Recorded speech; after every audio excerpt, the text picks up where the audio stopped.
yourself in a good book. The Board Gosh Energy Book Club.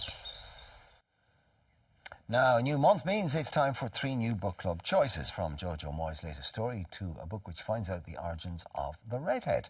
We've got a great selection of books for you this morning. Anya Toner, editor of Woman's Way and book reviewer, joins us now to announce the book club choices. Anya, welcome as always. Now, let's get straight into it. Our first book you've chosen is Jojo Moy's After You. Yes, it's a sequel to Me Before You, which was an international bestseller. It sold 5 million copies when it was released. Wowza. This book was never meant to be written, actually, I have to say. Jojo Moy is the author. People were interested in what happened to the characters afterwards, and she sat up in the middle of the night, literally 5 o'clock in the morning, and realised, well, actually, what would happen if the characters had a future? And she's writing the screenplay for Me Before You, which is going to be released next year as well. So she kind of thought, well, this will all tie nicely in together. And it is, I have to say, you don't need to have read Me Before You. It does help to read because their characters are similar characters coming in from one book to another. But we start with Louisa Clark, who we met in Me Before You. It's 18 months after what happened. I don't want to give away the story. No, I was about to say, don't give it away. Yeah. But 18 months after the end of Me Before You, she feels like she's back at the start of her life again. She ends up being back at her parents' house. She has a horrific accident.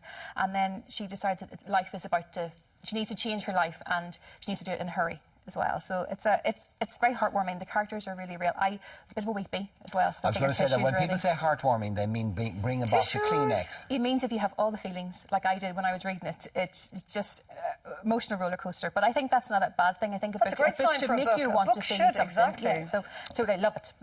Right. I suppose, what would you call that? Literary fiction, love story, romantic novel? Contemporary women's fiction as well. Right, I think there's a lot of phrases bandied around for. It's probably just a decent book. Okay. A decent read. Well written and well researched. Okay, let's move to crime, and you went for Pretending to Dance by Diane Chamberlain. Yeah, it's kind of a slightly crime, slightly mystery kind of a book. It kind of puts you a little bit on edge, I think, the whole way through it.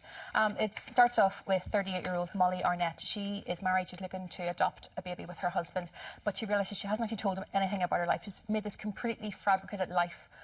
He knows nothing about it. And we flash back in chapters to the summer of 1990 when she's 14. And it's like there's a slightly bit of Judy Blume kind of coming of age, adolescence to it. And actually, Judy Blume's even mentioned in the book. But at the same time, there's this whole story around her father. She lives with her father. He has MS. He's paralysed from the neck down. She lives with her adoptive mother, who's married to her father, and her biological mother lives on the same kind of area, but not with them. And there's this big plan going on. She realises that things aren't quite the same. It's kind of the year when she realises that, like, grown-ups don't always tell you the truth, and she, at the same time, she's not telling the truth to her husband kind of 20 odd years later. So it put me on edge, but in a good way. I kind of think, it's not necessarily like it fits into the essential crime thriller kind of So a psychological thriller. But it is suspenseful. Yeah. And the author was, she was a social worker and a psychotherapist in her previous life. So actually what happens in it and what you read rings true a lot. So I think that also makes you put a slightly more on edge whenever you feel that it's much more realistic than, some other books that you've read as well. So tension-filled rather than blood-filled? Yes, very much so, very much so. You're just a little bit kind of like, you don't know exactly where it's going. You have an idea of where it's going, but until you read right to the end, you kind of go, oh, and you kind of sit back a little bit. I suppose how her husband will respond to the truth of who she is. Because it eventually has to come out as well. And what I will say as well, that the author has written a short ebook as well to go along with this called The Dance Begins, and you can download that onto your kind of your reading device, and it's based 8 years before this book as well. Right. Like a prequel, yeah. Okay.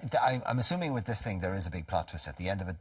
Is it telegraphed? Can you see it coming, or are you going, oh, I wasn't expecting that? Well, I've read a lot of books, and I kind of like to think that I would have seen it coming, and I did a little bit of it. You're kind of going, well, I wonder if that's what they're going, but surely they're not going to go down this road. Yeah. They do. But they do, it's that's grand. That's exactly, fine. yeah, exactly. Okay. The last book we're very interested in, I was reading this at my desk this morning because the woman who wrote it's a very interesting woman, and it has particular resonance for us Irish. It's called Red, A Natural History of the Redhead by Jackie Collis Harvey. It's brilliant. Oh my goodness, I'm the kind of person who loves knowing things though. So I was in work yesterday and I was telling everybody, and did you know this? And did you know that? Did you know that redheads need 20% more anaesthetic in an operation than apparently so? I did not know that. It takes you back 50,000 years to the beginnings of where we see redheads. Now we like to think it's an Irish thing or a Celtic thing, exactly. But we're wrong in thinking that. Well, Ireland, I think she says has about 10% of Irish people have red hair, which is the second largest proportion in the world. But it actually originates from that migration from Africa over to Central Asia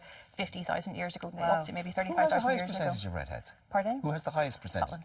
Scotland Oh, has right, okay. 13%. 13%. Okay. We're not that far behind. Not that then. far behind, though. But it's a lot more than just here's a history. It talks about advertising, it talks about contemporary culture, it talks about this idea of gingerism and bullying. Well, there's a question for you, Anya. Who decided that, for example, that blonde and blue-eyed and all the rest of it is a kind of an ideal, and that red hair was one particular individual who saw that as an ideal. But that red hair was somehow not. Well, it does talk a little bit about that, but the fact that men are seen as kind of warriors when they have red hair, and kind of courageous, whereas women aren't. Women are seen much more sexualised and when they have red hair. If you go to the Renaissance and Raphaelite and Titian and all the rest of it, she does look at it from a history of art perspective, because she studied history of art, so it is fascinating, yeah. And they're pictured in it as well, and it's the kind of thing when you read it and she's making an argument, you kind of go, oh, I don't know about that, and then you read on and you kind of go, well, actually that makes a lot of sense. I was completely engrossed. I think that's a great choice, Anya. It's brilliant. Yeah. I love it. All three great choices. Well done to you. Right, how would you like to be in with the chance of winning a book club goodie bag and versus tablet? All you have to do is send us in your 50-word reviews of any of our book club picks this month. Get them in to us by Friday the 30th of October to enter. You can email them to irelandam@tv3.ie or post them to Bord Gáis Energy Book Club, TV3 Westgate Business Park, Ballyman, Dublin 24. Lose yourself in a good book. The Bord Gáis Energy Book Club.